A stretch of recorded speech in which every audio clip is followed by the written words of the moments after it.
তাদেরকে গুম করে হত্যা করে তাদের বিরুদ্ধে যে অপপ্রচার চালানো হচ্ছে, তাদেরকে যে হুমকি দেওয়া হচ্ছে, এতে বাংলাদেশের আওয়ামী লীগ বাদের 16 কোটি মানুষকে দাবায় রাখা যাবে না, যাবে না, যাবে না।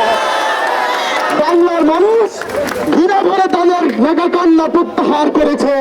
তিনি কান্না করেন ইট পাটকেলের রক্ত দেখে, তিনি আমার ভাইয়ের রক্ত দেখে কান্না করেন না। তিনি আমার ভাইয়ের রক্ত দেখে কান্না করেন না। তিনি আমার ভাইয়ের রক্তের উপর পাড়া দিয়ে আমার টাকায় গড়া, আমার অর্থে গড়া মেট্রো রেখে তিনি কান্না করেন।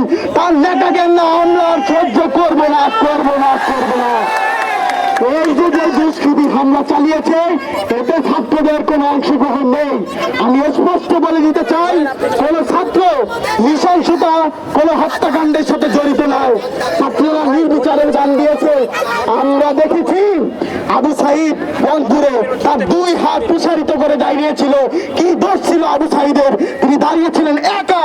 তার বিরুদ্ধে যে গুলি চালানো হয়েছে, সরকার এটাকে অপপ্রচার বলে চালিয়ে দিচ্ছে 16 বছরের একজন ছাত্রের বিরুদ্ধে।